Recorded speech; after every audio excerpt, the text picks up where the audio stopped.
Kaboy Takas, good morning. Happy Friday, happy Saturday pala. Ako po ay nandito sa bayan at ako po ay pupunta ng Lipa City dahil meron akong formation. So, time check 3:20.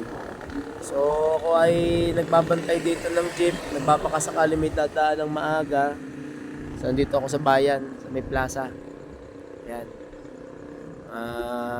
Kasi ang aking time in dapat dun ay 6:30. Wow! Problema, biyahe ako. Nagpapakasakali ako magbabiyahe ng alas 3:30 or ang aking habulin biyahe ay 4:20 sa Bawan. Sana umabot ako para diretsong Lipa City yung minibus. So yan, medyo mahangin puti, hindi mabanas. Kaya lang, edi ito. Naghihintay ng jeep. Kasi Sabado pag Sabado wala masyado. Kung ito ay Lunes, kaso Sabado. Ayan guys ha, marami motor. Hindi naman ako nagmumotor. Okay, so bye-bye muna guys ha. Bye-bye. Ingat-ingat. Hello mga Kaboy Takas, yan. Sasakay na ako ng jeep. Time check 3:27. Ayan. So after my couple of minutes na ako yung mag-introduction, biglang may dumaan jeep. So ako pa lang yung sakay. Ang driver ay nag-aayos ng tramal ng jeep. Ayan. So sana ako makarating bago mag alas 4 sa Bawan para umabot ako sa bus ng alas 4. Okay. Thanks God, sana nga po ay makarating yung ayos. Bye po ha. Happy morning. At nakakantok pa ng kaunti. Medyo blurred pa ng video ko, medyo blurred pa. Okay, so bye po guys. Samahan nyo ako sa aking seminar. Bye po, bye. Hello mga Kaboy Takas, good morning ulit. Yan. After a couple of minutes. So yan, ako po ay nandito na sa Bawan. Inabot ko po ring bus FCM biyaheng SM Lipa. So ayan na. At least tama yung sabi nung nakausap ko kahapon. Alas 4 tapos 4:20 po ay aalis ang bus. Ewan ko lang kung talagang 4:20 aalis. So time check 4:08. Oh, yan na 4:08. So medyo mabuti yung jeep ay kahit mabagal ang takbo ay tuloy-tuloy naman ano. So nasakyan kong jeep mula Mabini ay nagbiyaheng terminal. So marami mga pasahero ng terminal. Kaya lang ako nagpakasakali na pag meron pa dito sa Bawan yung bus ay dito ako sasakay. Kaso meron na nga dito. Okay? So yan na, SM Lipa. Ayan nakalagay SM Lipa, baliktad niya lang. Okay, so thanks God. So, konti na lang. Ako muna i-edit na konti ha. Bye-bye! Halos isang oras ang nakalipas. Hello mga Kaboy Takas, good morning! Dito na ako sa Lipa. So, time check 5:35. Okay, so ako po ay nandito na. So early. Wait lang po ha. Naku, ako po ay nagbe-breakfast. Ayan. So nagbe-breakfast muna ako. At nakakagutom kasi wala akong almusal. Tapos ay may tubig wala akong nainom bago umalis sa pagmamadali para lang makahabol sa biyahe. So this time ako mag-aalmusal. Guys, yan na. So akin na pong ayusin. Wait lang. Ayan mga Kaboy Takas.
Kaboy Takas, I'm done with my breakfast.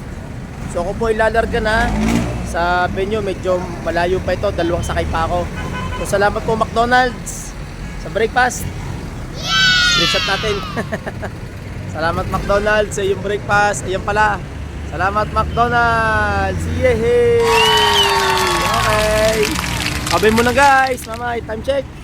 5:50. Okay. Kabay mo na po. Bye-bye. Sa pa uling picture. McDonald's. Salamat na marami. Okay.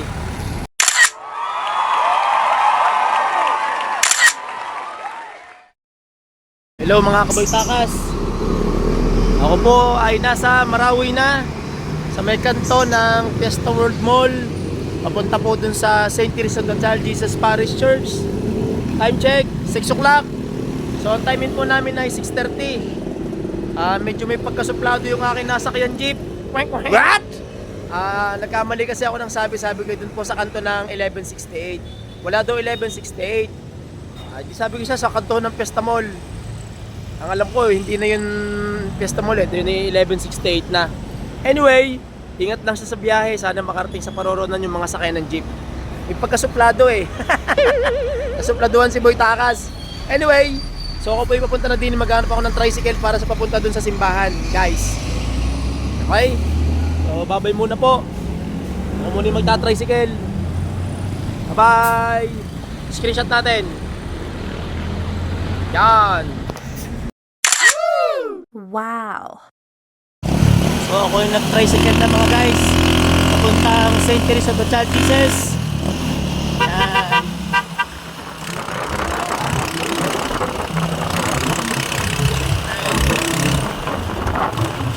So ito yung Fiesta World Mall. Fiesta Mall. Fiesta Mall. Oh. Mamaya na mga guys ha. Hello mga guys. Nandito na ako sa St. Teresa of the Child Jesus Parish Church. Ayan. So simula dun pala sa kanto ng Fiesta Mall hanggang dito, siguro mga nag-travel halos 5 minutes, 5 minutes travel tricycle. So mura, at least 20 pesos lang ang binayad ko. Siguro nandito na yung aming mga kabatch na iba. So maintindihan mamaya mga guys. Okay? So picture muna tayo. Screenshot. Tama na. 1, 2, 3. 1, 2, 3. Okay? Saan kaya ang harapan nito? Mali pala napuntahan ko. Tayo. Immaculate Heart of Mary. Consecrations of the Immaculate Heart of Mary according to Saint Margaret. Yan, simbahan. Maganda ang loob ng simbahan, guys. Wow.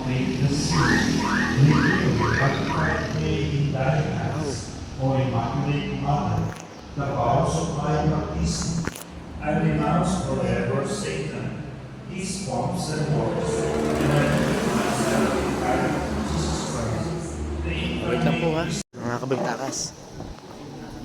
Bale, para po sa kaalaman ng lahat, ang amin pong gagawin ngayon ay formation ng aming ILM, Institute of Lay Ministers, batch 19 and batch 18. Yan, mga Kaboy Takas. Ito po ang aking mga kasamahan dito sa ILM formation. Yan. Registration. So ito po ang mga batch 18, batch 19. Ayos. So welcome back mga brothers. Welcome back po. Maghapon po ito. At magsisimula na kami. Salamat po.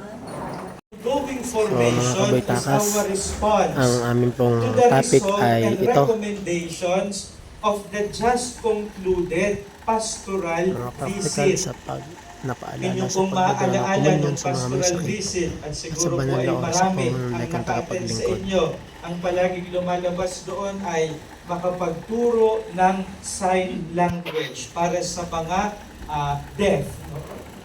Kaya ito po ay ating susolusyonan as Archdiocese next year. Maalala po ninyo nung pastoral visit, palaging tinatanong ng Arsobispo sa mga BLC, ilan ang may sakit sa inyo? Itong pamumuno sa banal na oras ng laikong tagapaglingkod. Maalala po ninyo noong 50 years ng Archdiocese ng Lipa, no? Yung 50 yan. Halos lahat ng parokya natin, of the 66 parishes, 64, no? Dalawa lamang parokya ang walang naitatag na adorasyon nocturna Filipina sa mga matatanda, ganoon din Tarsician adorers sa mga kabataan. Isipin po ninyo, 64 parishes, lahat tayo may ANF at Tarsicians. Ito po ay kinilala ng National Office ng Adorasyon Nocturna Filipina sapagkat dito lamang ho sa Lipa, kalawak ang membership ng Adorasyon Nocturna Filipina and Tarsician Adorers. Kaya ho pagkatapos ng 50-yal natin, yung head ng Tarsician, si Brother Jimwell, ay naging head hindi lamang ng Lipa, kundi ng national, no? Ng national. At kung hindi ata tumanggi si Brother Ito, ay siya din ang head ng national, no? Pero siya po ay tumanggi na doon, no?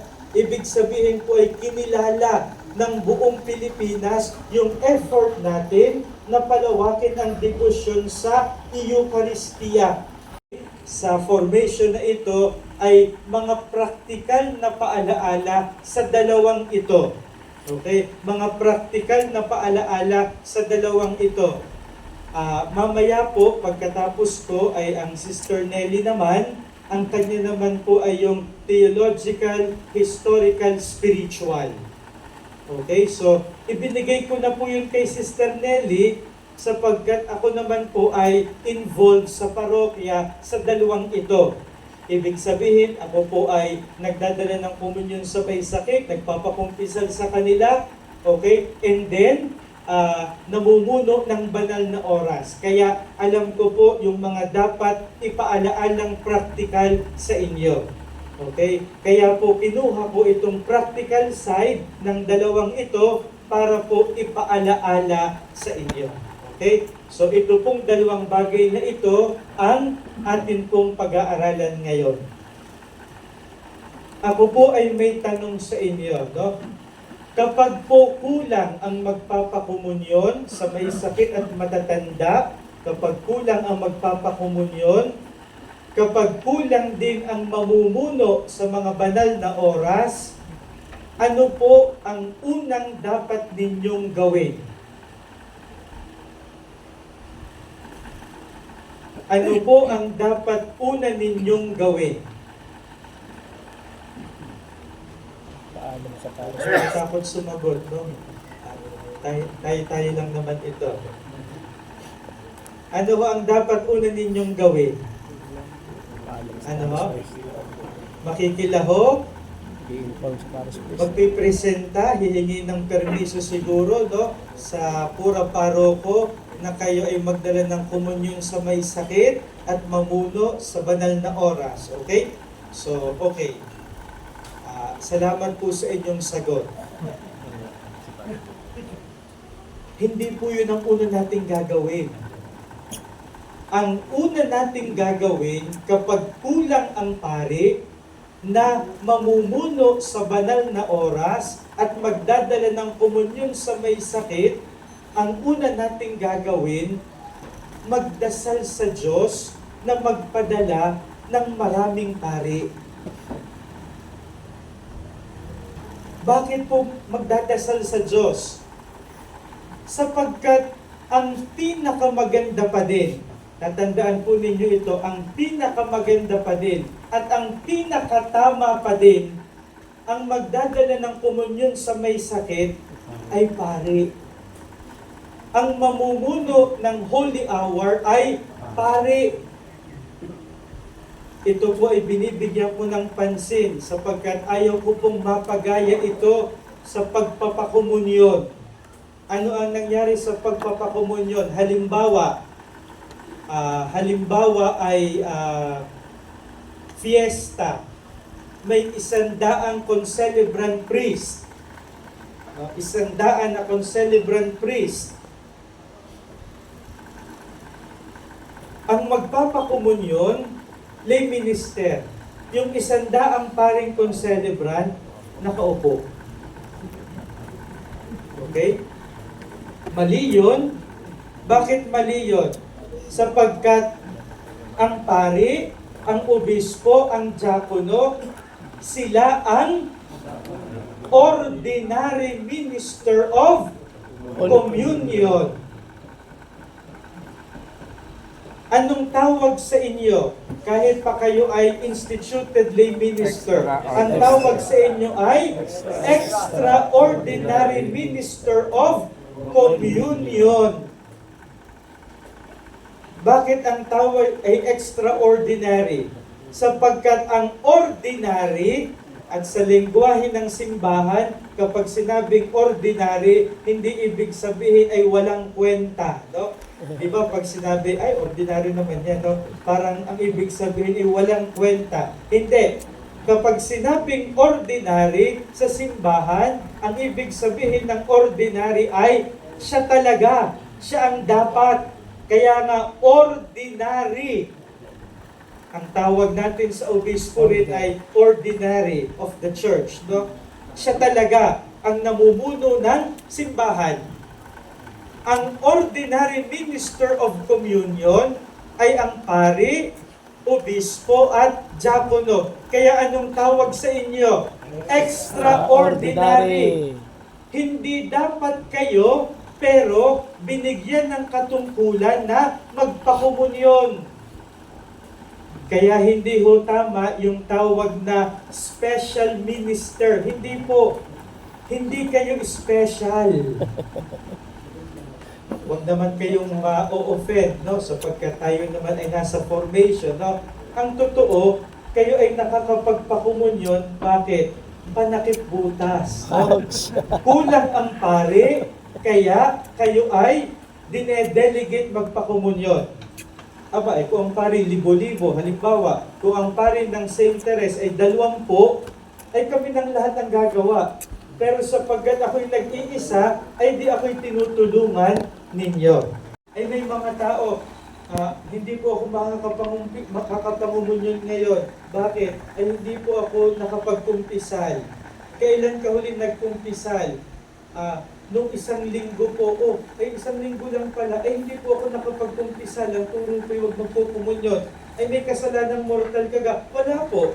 O di pwede ka magpumunyon. Ay ang turo po kasi huwag magpupumunyon nang hindi nagkumpisal. Dapat maingat tayo. Okay? Kailan pa nagiging dapat ang kumpisal? Bukod sa kasalanang mortal, dapat magkumpisal ilang beses sa isang taon sa turo ng simbahan? Isa. So halimbawa, 360 3 days, wala kang kasalanang mortal, magti-365 na, ay magkumpisal ka na. Bakit? Sapagkat yan ang batas ng simbahan. Makapagkumpisal man lamang once every year. Okay? Hindi ko po winawalang halaga ang ibang sakramento. Sa pagsasabi kong ang binyag lamang ang necessary for salvation. Hindi ko po winawalang halaga ang mga sakramento. Lahat ng sakramento ay mahalaga. Pero dapat may tama tayong pag-unawa. Parang huwag niyong tatanungin, ay gusto kang magkumpisal ng may sakit. Nako, ay kahit pa yan, anong mangyari, ang sagot ng kamag-anak at kapamilya, yes po, Father, gusto po niyang magkumpisal.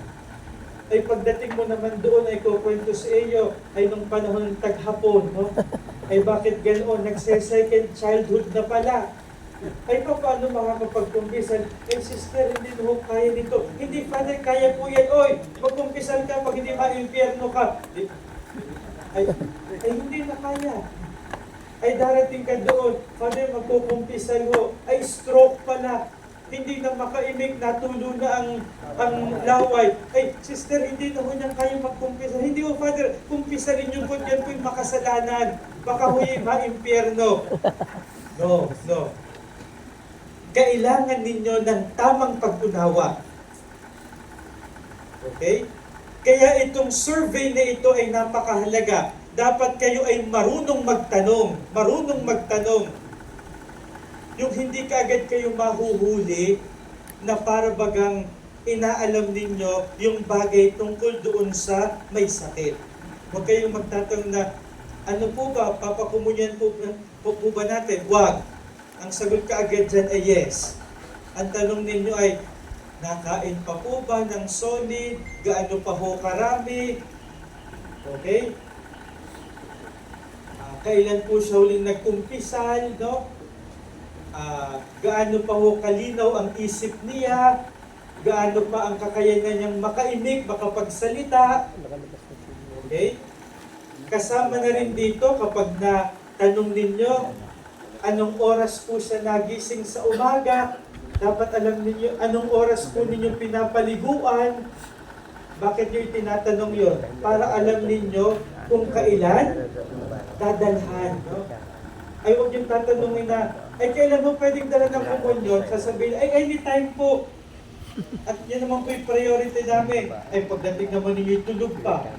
Pagdating ninyo, hindi pa nakakaligo, hubad na hubad pa. No? Tapos pagdating ninyo, ay, brother, sandali at tumai ay huhugasan pa namin. O, di isang oras ka naghihintay doon. So, aalamin ninyo ito, yung detalye ng ng mga bagay. Sa survey din malalaman ninyo yung katatayuan ng pamilya.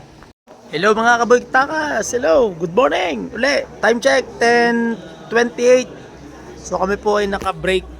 Naka-merienda muna po kami. At talagang actually po, hindi ko na po na-video lahat ang mga lecture. Although napaka-useful naman po sa amin bilang mga instituted lay ministers ng acolyte at saka lectors. So amin po dinidiscuss dito yung mga practical na ginagawa, lalong-lalo na po sa pagpapakomunyon sa may sakit, yung tamang pamamaraan, lalong-lalo na po yung unang-unang sinabi ni Father na isurvey muna yung mga may sakit bago bigyan, para nga naman para na rin sa kagandahan ng pagpapakomunyon sa may sakit. So napakadaming mga magandang insights. So ito ay maganda sa mga kasamahan namin na naglilingkod sa simbahan mismo, dahil sila nakaka-encounter na mga may sakit.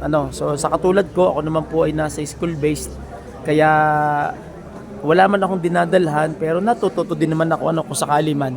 So yan, so medyo okay pa, nagre-relax ang lahat, nagme-merienda. Yan, bumibili ng mga libro, nakakailanganin sa rito ng mga pagpapakomunyon. So napaka-useful po talaga. So after, ang huli po namin formation ni 2019. So after almost 5 years kaming walang formation dahil ng pandemic, so kami nagbabalik uli ngayon. So napakagandang reunion na rin sa aming batch 18 and batch 19 ng ILM. Ano po? So yan. Yan ang aking mga kasamahan nagkukwentuhan. Okay. A muna po, A. Yay! Yan. So po sa mga batch 19. Yes, hey. Hello, yan. Matitibay. Matitibay. Welcome to formation uli. Okay. This is it. Hey. Ano po yung sa aking YouTube channel ha? Okay. Boy Takas 369. Oh. Yan. Oh. Yari tayo dyan. Ayan. Okay. So yan, halos lahat ay busog na. Nagbibihati natin. So ang kanila pong binibili ay aklat. Ayan. Ito. Rito para sa mga may sakit. So yung pong aklat na yan ay maraming content tungkol sa mga ritual ng mga rites. Kung may sakit, pagpapakomunyon, mga Holy Hour Vigil, brother. Magandang umaga po, brother. Bayang kuya ay hanggang December na lang at January ililipat na. Pero gusto ko si Father Gano. Like him. Anong oras kayo nag-serve doon sa pagmimisa siya? Anytime. Dahil siya ay minsan ni alas 4 pa siya 8 may online na nakaka-upload kami. 4:30. Lagi Kung siya. ano man. Oo. Kasi maganda walang hanga, walang question. Oo, diretso. Hindi katulad ng ibang dahil sinasabi. Oo nga ho. Siya ay direct to the point, saka maigli lang, hindi nagsasama ng Oo nga, mahaba. tama kami nila. Tsaka malinis. Oo. Lagi yung nakanta yun. Maganda naman ang boses Lahat niyo. kinakanta. Oo. Talagang maganda ang boses niyo. Bet ko siya. Sige po brother ha. Sige, bye-bye. Okay. Ayan. So kami po ay nandito sa St. Teresa of the Child Jesus Parish sa Dagatan, Marawi, Lipa City. Ayan. So yan mga guys. Punta po kayo dito ha. Actually maganda po ang simbahan dito. Pasyalan nyo po dito mga kaboy-takas. Yan po. May nagkakasalang po. Yan.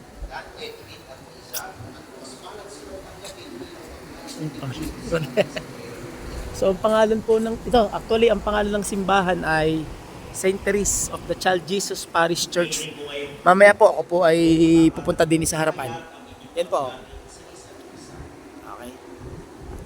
Mamaya pupunta ako mamaya sa harapan. Yan. Okay, so mamaya po ako ay babalik mamaya sa harapan ha mga guys. Okay, babay muna po. Bye-bye. Matapos ang mahabang sandali. Yan mga kaboy-takas, happy lunch! Brother, say ko nga kayo. Shout out po sa mga brothers Batch City 19 na kumakain ng tanghalian. Salamat po sa nag-sponsor mga aming pagkain. Aming pong ulam may kulay. Mayor, wala? Pork steak, ang pakol, na plapla. Ulang lang. May sabaw. Yan. Ano lang po ha. Bye.